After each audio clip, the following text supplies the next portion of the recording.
Papo Leal de hoje é com Paulo Marchetti, diretor de TV e roteirista. Tudo bom, Paulo? Como é que você tá, meu amigo? Há quanto tempo? Pô, cara, tô bem. Apesar de todo o momento que a gente vive, eu posso dizer que eu tô bem. E agradeço aí esse papo aí, o convite para a gente bater esse papo, porque é bom porque a gente foge um pouquinho da nossa rotina da quarentena, né? E para a gente começar, me conta um pouco da sua trajetória. Você é um cara que veio de Brasília, não é verdade? Conta um pouco para mim. Eu nasci em Piracicaba, interior de São Paulo. Meu Hum, pai era engenheiro agrônomo. Ele estudou, se formou na Exalc, que é a Escola de Agronomia da USP, que é em Piracicaba, e eu nasci lá. Em 70, eu tenho 50 anos redondos. Sou de maio de 1970. Quando eu completei um ano, mais ou menos, ou antes até, meu pai ganhou uma bolsa para fazer doutorado em Columbus, Ohio, nos Estados Unidos. E fomos para lá, era uma bolsa, não lembro se de 2 anos, 2 anos e meio, mas a gente voltou no finalzinho de 73. E logo que a gente voltamos para Piracicaba. Meu pai recebeu o convite para ir para Brasília, porque a Embrapa estava sendo implementada aqui no Brasil, estava uhum. começando a se desenvolver, começando a se estruturar e tal.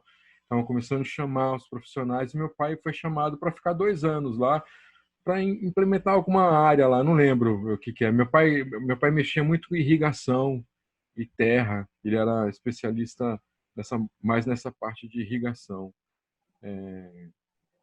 E aí a gente foi para ficar 2 anos e ficamos quase 30, porque eu voltei quase 30 não, quase 15, porque eu voltei para São Paulo em 87. Voltamos em 1987 para cá.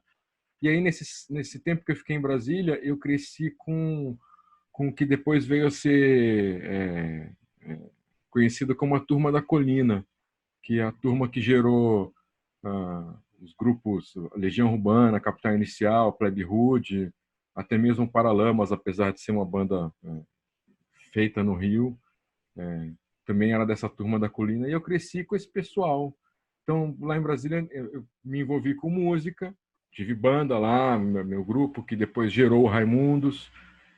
Aí vim para São Paulo, continuei nesse meio, fui, como que fala, estagiar numa agência de publicidade, e da agência eu fui trabalhar em produtora de filme publicitário, Tá. e daí cheguei na MTV em 93. E aí, de 97 a 93, a minha vida profissional se intercalou entre publicidade e assistente de fotógrafo, que eu também trabalhei com alguns fotógrafos como freelancer e fixo. E aí, em 93, eu entrei em televisão, a porta foi a MTV, e desde então trabalho com TV, com audiovisual. A MTV é de 1990, se não me engano? Isso, ela entrou no ar no começo de outubro de 1990. Cara, e MTV, né? Quer dizer, eu tinha 17 anos na época e foi um acontecimento, né? Quer dizer assim, porque não tinha nada parecido. Quer dizer, primeiro que já tinham pouquíssimos canais, né? E quando ela chegou, foi pra gente que era adolescente ali, né? Foi um boom, né? Foi uma coisa muito, muito louca. Quando eu cheguei em São Paulo, o que existia, e isso é legal falar, puta, ainda bem que você falou disso, que isso é muito importante. O que eu conheci foi a escola, o berço da MTV, que era a TV Gazeta, programa TV Mix. Hum, É, Pessoas da nossa geração vão lembrar, e principalmente quem é de São Paulo, porque era um programa local de São Paulo, que era o TV Mix. Foi no TV Mix que surgiu a Astrid, que surgiu Serginho Groisman, que surgiu toda uma geração de diretores e produtores, roteiristas, e boa parte desse pessoal estava ligado com a produtora Olhar Eletrônico, que tinha o Tadeu Jungle, sim. que tinha o Marcelo Taz e tal. Era uma turma, né? E parte dessa turma, quando acabou a TV Mix, ou teve mudanças na TV Mix, enfim, em 90, parte dessa turma que estava na TV Mix foi para a MTV. Astrid é uma delas, e pessoas também, produtores e diretores também começaram na MTV, que a MTV começou numa casa, tudo, né? Então a MTV começou com a TV Mix, na verdade, na TV Gazeta, porque já tinha um formato, eu não sei nem se era referência para eles, porque a gente não tinha, né, o sinal de MTV aqui no Brasil, a gente não conhecia nem nada. A Sim. MTV gringa não tinha nem por onde assistir. Mas já tinha essa pegada mais de câmera no ombro, de brincadeiras. Tinha uma galera de humor na TV Mix nessa época, que era o Ricardo Corte Real, Grace Janoucas, Uhum. puta que pariu, Angela Dipp. Era um timaço, que eles ficavam Sim. fazendo esquetes com fundo croma, umas coisas assim, cara, era coisa já experimental, sabe? Ainda mais que era TV Gazeta, uma coisa de São Paulo. Então dava para experimentar como era a MTV no começo, que a gente experimentava muito, ninguém assistia.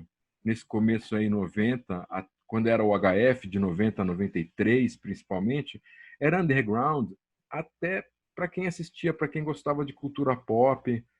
Era difícil, já falando de bastidor, por exemplo, era difícil das gravadoras e os artistas abraçarem a MTV nessa época. A MTV ela teve que produzir clipes Sim. para as gravadoras, ela mesma, mas não era jabá, sacou?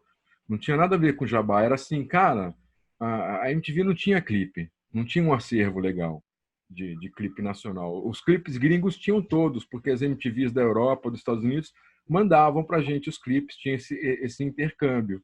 Agora, clipe nacional a gente não tinha. Os clipes nacionais que a gente tinha eram clipes que eram produzidos no Fantástico, que Sim. eram que alguns chamam de musicais, que eram produzidos no começo pelo Boninho, quando ele começou a trabalhar. Ele dirigiu muito desses clipes que passavam no Fantástico. E depois a Rede Manchete começou a passar também Sim. conteúdo autoral próprio, fazia especial da Plebe Hood, especial do Titãs, aí fazia clipe. E como que se Aí, deu esse contato para chegar na MTV? isso foi natural, cara, porque eu já fazia parte da cena musical de Brasília, dessa cena que eu falei aí no começo, com a Legião. Eu era um molecão, eu ia nos ensaios, os primeiros ensaios, os primeiros shows. Eu era um molecão que ficava lá, que ia, acompanhava. Aí esses grupos começaram a gravar, a fazer shows no eixo Rio-São Paulo. Quando eu cheguei em São Paulo em 87, teve finalzinho de janeiro, dia 30, 31 de janeiro, teve show do Ramones. Foi a primeira vez que o Ramones veio aqui, o famoso show do Palace. Eles fizeram acho que 3 shows, eu fui em 2. E na sequência abriu o Aeroanta, aí na sequência abriu o Dama-Choque, existia o Espaço Off, Teatro Mambembe, que mais? Quando eu cheguei ainda tinha Madame Satã, N44, Woodstock, tinha uma série de casas noturnas, tinha uma cena, um circuitinho, assim, sabe, underground. E assim, cara, eu fui conhecendo as pessoas na noite, fui trocando ideia, ia no show e tal. Então, aquela coisa de amizade. Até que um dia surgiu um convite: ó, quer participar? Estou precisando de um assistente. Um amigo meu, o Nego Lima, o Renato Lima, que também era da equipe da TV Mix, da TV Gazeta, me convidou. Estou precisando de um assistente, ele ia produzir a Casa da Praia, me convidou: preciso de um assistente, quer vir? Então, eu falei: vou. Então, fui.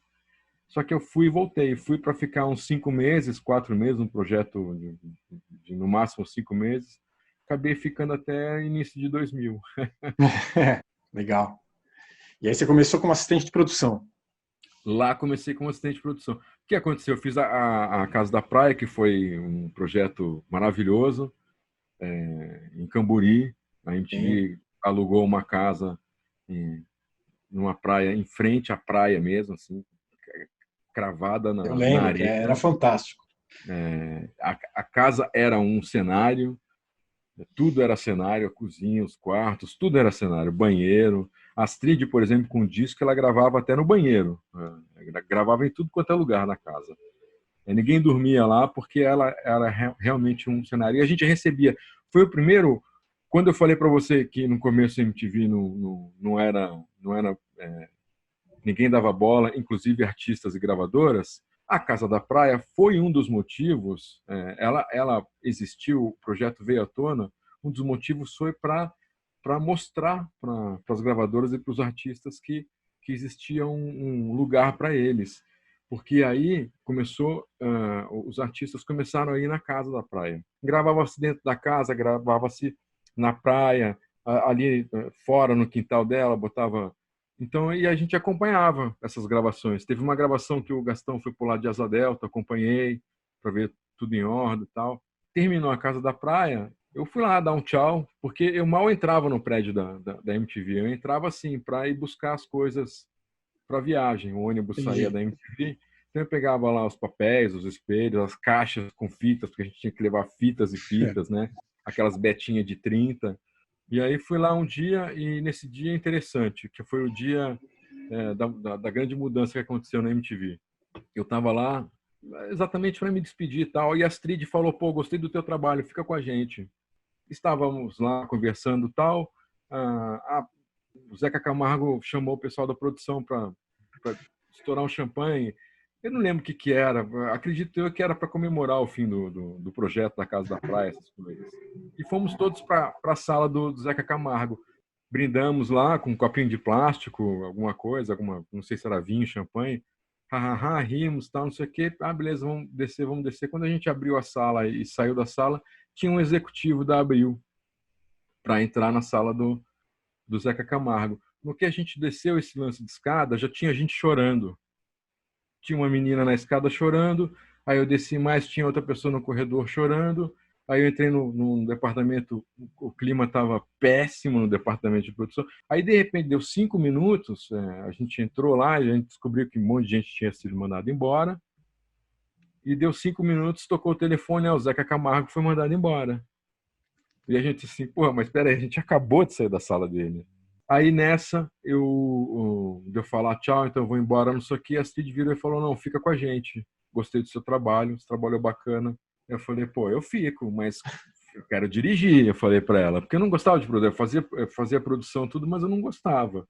Aí logo depois que eu entrei, eu não, acho que foi ela mesmo, sei lá, em algum momento ali, dias depois que eu entrei, falou, olha, as pessoas vão sair de férias e você vai começar a cobri-las.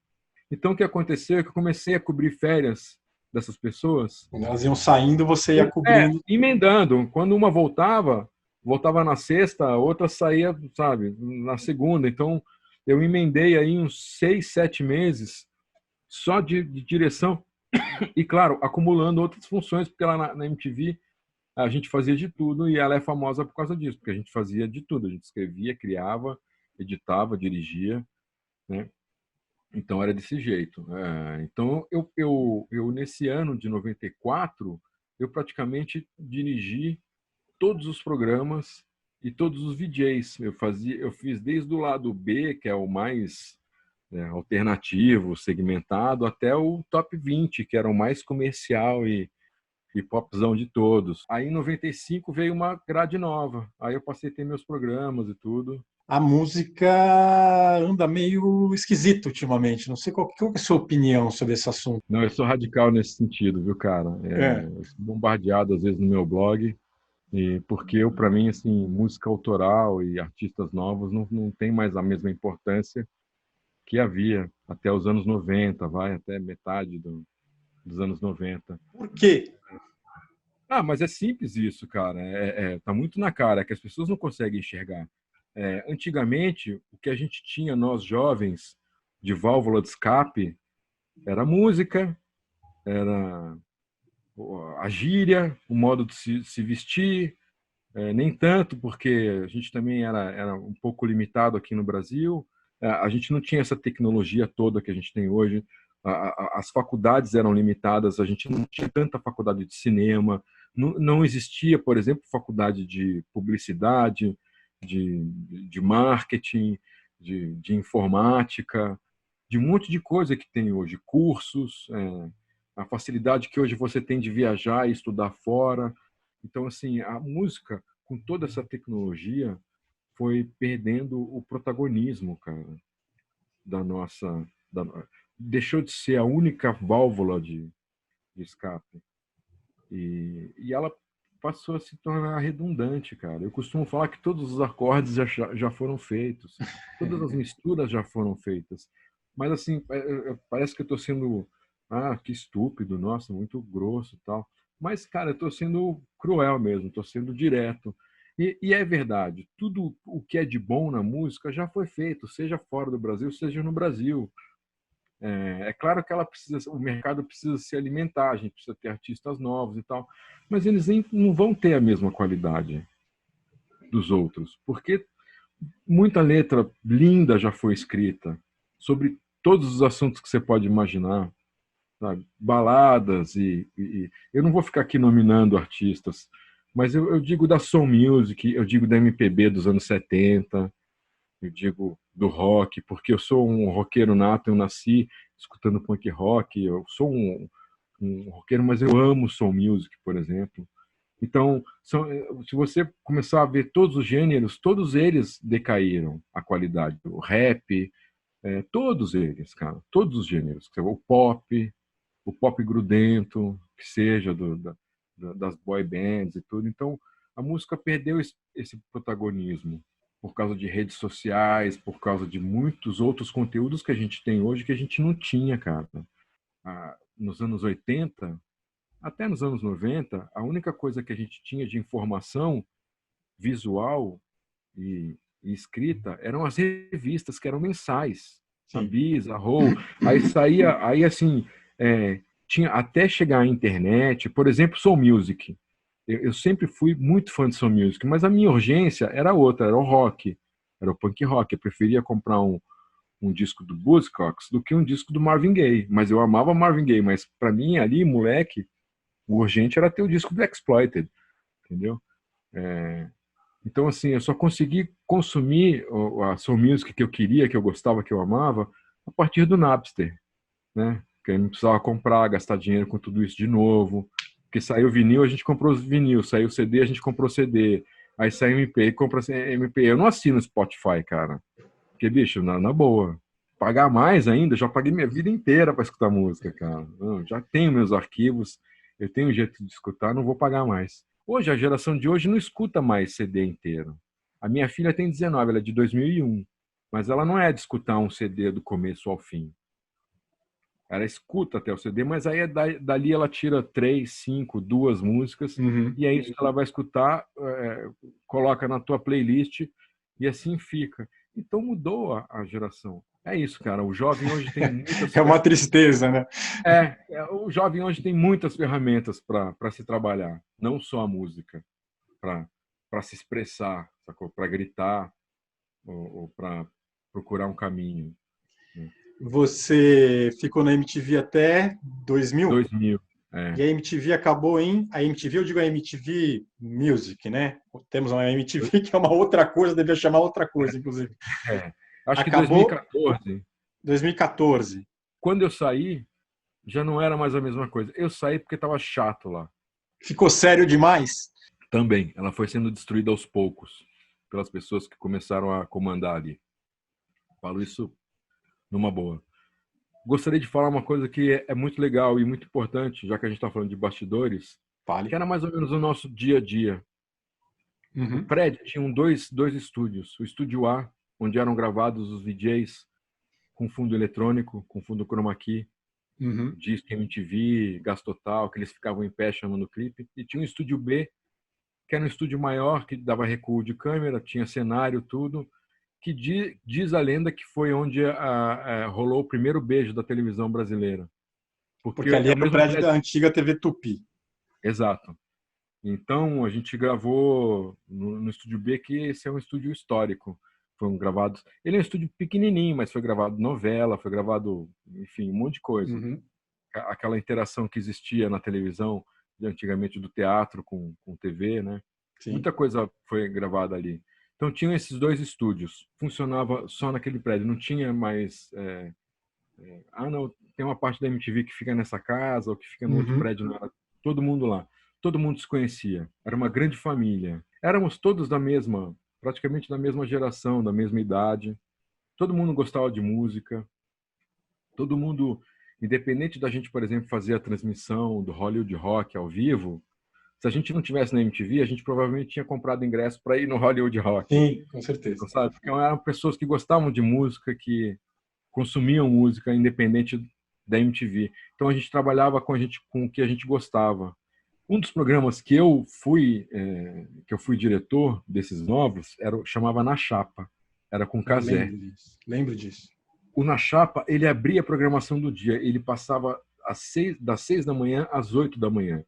Era um cenário muito engraçado, que era um quarto do Cazé. O Cazé apresentava o programa de pijama, com aquele pijama Sim. que tinha toquinha, sabe? Aqueles pijamas meio camisola, assim, bem, bem caricato mesmo. E o único briefing que me passaram era o seguinte: não fale de música. Foi o primeiro programa de clipe a não falar de música. Porque nessa época, a música era protagonista, a gente era obrigado a chamar o clipe. E clipe era o protagonista de toda a história da MTV, é óbvio, né? Sim. Falar isso parece óbvio, mas depois se mostrou não tanto. Aí eu falei, tá, beleza, o que que eu vou fazer no Na Chapa? E comecei a escrever sobre tudo. Por exemplo, em 96, na grade de 96, 1996, tinham duas datas históricas: 100 anos de Olimpíadas e 100 anos de cinema. Então eu comecei a fazer na chapa especial cinema, na chapa especial Olimpíadas e, e fazia especial Miles Davis. A gente não tinha nenhum clipe do Miles Davis, nem nada, mas eu fazia 8 Uhum. cabeças sobre a história do Miles Davis, sabe? Então a gente pirava. O Cazé, como tinha muito texto para escrever, eu ia atrás de curiosidade. Aí depois saiu o Guia dos Curiosos, que eu usava como fonte, Almanac Abril, Enciclopédia. Eu comecei a pirar no programa. E eu fazia com microcâmera, tirava o croma, ficava tudo PB, eu botava aqueles filtros que pareciam um filme envelhecido, sabe? Fazia a primeira cabeça do programa era o Cazé dormindo na cama e a gente só mostrava a capa do CD que estava tocando de fundo. Que eu sempre levava um CD de música calma, um Neil Young, um Durutti Collin, uma coisa sempre mais calma assim. E era sempre o Cazé dormindo, aí a microcâmera voava como se fosse uma mosca e pousava na capa e pronto, ia pro clipe, sabe? Ah, que Então a legal. gente podia experimentar, cara. O MTV Sports, o Zé Silveira e o Gessner, que eram os câmeras, eles colocavam microcâmera naqueles carrinhos de controle remoto, sabe? Eu pirava com o Márcio Garcia na época que o Márcio ainda apresentava o Sports. Então a gente tinha essa liberdade de criação, porque ninguém assistia, os chefes te pediam, olha, faz aí um programa da Madonna. Como? Sei lá, bicho, faz o programa da Madonna. No dia seguinte ninguém queria saber se foi bem, deu tudo certo, era foda-se, sabe? Então era uma coisa assim, cara, que a gente fazia as coisas. Tinha um programa do Thunder sensacional que não é da minha época, que é o CEP MTV. Ele recebia todo o programa tinha convidado. Eu não lembro se ele chamava clipe, mas se ele chamava não eram, porque geralmente os programas da MTV eram blocos de 3 clipes, cabeça de VJ, blocos de 3 clipes, cabeça de VJ. E o CEP não era assim. O CEP tinha muito mais estúdio, muito mais papo do que clipe. E era uma época que o Thunder estava completamente porra louca, sabe? E era um puta programa legal, tinha programa da Rita Lee, então cada um fazia de um jeito, sabe? A gente foi gravar, a Casa da Praia mesmo, teve programa, tinha grupo que ia lá, os grupos que iam lá eles gravavam de convidado, ou seja, no Gasto Total, no disco e tal, e depois eles faziam um programa, que eu não lembro o nome, check-in, não lembro, que eles mesmos, os artistas mesmos escolhiam um clipe, de outro que eles gostavam, ou o clipe deles, comentando, agora a gente vai ver tal música. Então eram 2 tipos de programa. Teve um grupo que foi lá só para gravar esse programa, gravou, só que não foi pro ar, a direção não quis ir pro ar porque os bichos tomaram ácido e beberam uma garrafa de Jack Daniels e Nossa. ficaram completamente loucos, sacou? E aí apresentaram o programa loucos, aí o pessoal lá viu e falou, meu, sem condições de botar um programa desse no ar. Agora, caminhando para o final, eu queria que você me contasse alguma história, assim, fora da casinha. Eu sei que é difícil você contar a história dos outros, né? Ficar entregando os outros, mas de repente, então, conta uma história sua. Vou contar uma história aqui, então, que não envolva nomes nem nada, que eu posso falar genericamente. Teve um grupo veterano que foi na MTV fazer uma entrevista, participar de um programa. Não era meu programa, mas eles foram lá e, se eu não me engano, foi a primeira vez que esse grupo foi para a MTV. E eles estavam lá, pô, legal, foi MTV, moçada, coisa nova, jovens e tal. queremos fumar um baseado. Ah, não, vamos fazer essa entrevista chapados, porque vai ser legal e tal. Era um grupo veterano que já não usava essas coisas, já não tinha mais esse costume nem nada, mas como estava naquele clima da MTV, eles falaram, pô, vamos fumar um baseado e tal. E, arrumem pra gente um baseado, pediu pro pessoal do Pediu departamento a de relações. produção. Produz um baseado pra gente. Mais ou menos isso. Pediram lá pro pessoal do departamento de relações artísticas e eles foram atrás desse Tá. baseado. Beleza, conseguiram o baseado. E agora? Onde que a gente vai fumar? Aí falaram, pô, dá para fumar na escada de incêndio, porque a escada de incêndio é um personagem à parte da MTV. Só que Tá alguém bom. virou e falou assim, não, a escada de incêndio é melhor não, porque passa o segurança de meia em meia hora, e era isso mesmo, o segurança passava de bedel, assim, para ver se tinha gente fumando maconha e tal. Melhor não arriscar, não vão fumar na escada de incêndio e tal. Ela é aberta, o pessoal, quem está ligado na escada de incêndio, olha para a escada, pode reconhecer, Uhum. melhor não. Puta, onde que a gente vai fumar? Não, vamos fumar no céu, não dá. Resumindo, resolveram fumar no figurino. Beleza, foram pro figurino. Só que o problema do figurino é que não tem janela. Era um quartinho que tinha um ventilador, tinha uma mesa, um telefone, um trocador e a arara de cada VJ. A arara do Gastão, a arara da Cris Couto, da Cris Nicas, enfim, da Sabrina, de todo mundo, de todos os VJs, de todos os departamentos. Se fecharam lá, beleza, fumaram baseado, tudo, e foram dar entrevista, felizes da vida, que fumaram baseado e tal. Aí chegou, sei lá, o dia seguinte, a Sabrina chegou lá para gravar o disco, não lembro o que é, ela botou a roupa dela e tal, ela... Mas que cheiro de maconha é esse? Não sei o quê. Ah, pai, foram ver, cara, as roupas todas estavam Claro, né? marofadas, né? E aí o que eles tiveram que fazer foi tirar todas as araras, desceram de elevador as araras, levaram Nossa. para trás do prédio, que tinha uma parte Sim. aberta ali, deixaram lá tomando ar, sacou? Toda a roupa, porque tudo ficou marofado de maconha. Putz. E esses artistas nem sabem disso, nem nada. E aí esse tipo de coisa que acontecia, que só acontecia na MTV, que só a MTV proporcionava.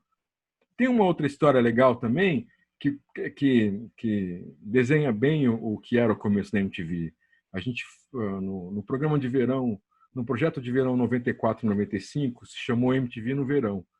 E a MTV fez um QG no Rio de Janeiro. A gente gravou no Rio de Janeiro, porque a MTV também queria botar os pés no Rio, mostrar Uhum. o Rio, né, com o cenário e tudo. Então a gente fez um acordo lá, o QG foi o Pão de Açúcar, né, o Morro da Urca ali, onde eram noites cariocas e tal. E a gente começou a ponte aérea toda semana, ida e volta, toda semana. Uma das primeiras viagens, a gente tomou um baculejo assim épico da polícia. Era uma época que o exército tomou o Morro dos Rios, os morros do Rio, e tinha blitz pela cidade inteira. A gente chegou no aeroporto aqui em São Paulo, fomos passar pela esteira, tudo. Tava eu, era a época, o Cazé, a Soninha já era coordenadora e VJ, e tinha a Sabrina de VJ, eram os 3 VJs. E tava toda a equipe, câmera, maquiador, todo mundo. Bacolagem, todo mundo. Quem são vocês? E como eu te falei, a gente andava de chinelo, bata amassada, Sim. sabe, calça rasgada, tênis rasgado e sujo. E ninguém conhecia a MTV. Como assim? Vocês são da MTV? Dane-se, não sei quem é MTV. Que você é apresentador da MTV? Dane-se também, não sei quem é você. O baculejo foi tanto que eles abriam o estúdio da Mili, que era maquiadora, eles abriam batom, sabe, para ver, tiravam tampa eu não sei o que eles encanaram com a gente. Abria mochila, algum equipamento de microfone, alguma coisa que foi com a gente na mão. Eles abriram tudo, levaram o Casé para uma casinha e Nossa. começaram, além do baculejo que deram nele, de pegar nele, mexer em tudo e tal, levaram ele para uma casinha, tira a bata, ele tirou a bata, sabe? Agora tira e aí levanta os braços, mostra, tá, não, tira o short, aí ele tirou a bermuda, ficou só de cueca, virou. Agora os caras viraram e falaram, agora tira a cueca. Aí ele se enfesou, cara. Ele me contou que deu uns 5 minutos nele, ele falou, bicho, vocês estão... Que falta de respeito é essa, cara? A gente está viajando a trabalho, somos da MTV, já mostramos para vocês, a gente estava com crachá que tinha Sim. CPF, RG, tudo, nossa assinatura, não sei o quê. já mostrou, ele deu um pititi nele lá, cara, que ele botou os caras na parede, falou que falta de respeito é essa, cara, sabe? Já tô aqui de cueca, bicho, sabe? Você já mexendo em todas as minhas coisas, mexendo nas coisas de todo mundo. Eu quero minhas coisas, quero viajar, meu, eu quero ir trabalhar. Aí um olhou pra cara do outro e falou, tá bom, vai, põe a roupa e sai. Então a gente tomou um bacolejo fenomenal, cara, a equipe da MTV. E era exatamente nessa época que ela estava saindo do HF, entrando, já estava começando a história de TV a cabo, TVA, a NET e tal. Uhum. As pessoas estavam começando a assistir mais a MTV, mas não tanto, sabe? Então a gente ainda passava por essas na rua ou nos lugares, porque a gente, por isso que as pessoas gostavam da MTV, porque os VJs eram os mesmos, on câmera ou off câmera, eles eram a mesma coisa, falavam, sabe, na mesma linguagem, mesmo tendo TP, eles que mexiam não tinham essa palavra, e tal. Então era tudo muito natural, sabe? Para quem estava fora da câmera e para quem estava dentro. Paulo, muito legal.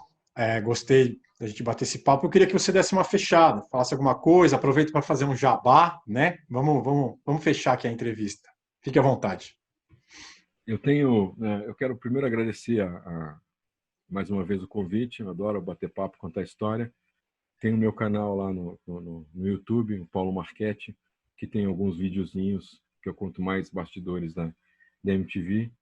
E eu quero fazer o jabá, sim, claro, do meu livro.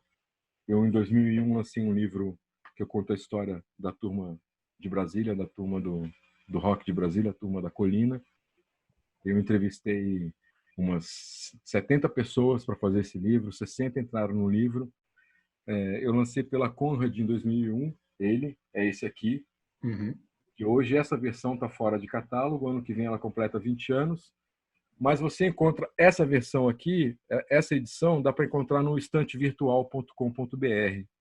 Certo. Eu tenho a segunda edição, ainda alguns exemplares, uns 150 mais ou menos, dessa mais humilde segunda edição, mas o texto é o mesmo, só tem menos foto, menos material ilustrativo, mas tem a primeira entrevista do Renato Russo, tem outros materiais bacanas, e são os próprios músicos contando as histórias de Brasília, como se conheceram, como as bandas foram formadas, o que faziam no final de semana, quem namorava quem, as tretas com polícia, as tretas com os playboys. Tá tudo nesse... Tem o Paralamas, tem Raimundos, tá todo mundo aqui, Legião, tá toda essa galera. Essa segunda edição você acha no Submarino, você acha nas Americanas, no site da Trattori, que é quem está distribuindo, ou na sambastore.com, para quem mora fora do Brasil. E tem aí o meu blog, 7 Doses de Cachaça, tem... É isso. Os livros e o meu canalzinho. Tá? Obrigado mais uma vez. Adoro contar a história. E bom te ver. Que isso. Legal, eu que agradeço. Se você também gostou, não esqueça de dar um like. Se você não gostou, pode dar um dislike, fique à vontade. E não se esqueça de se inscrever no canal. O Papo Leal fica por aqui. Até a próxima.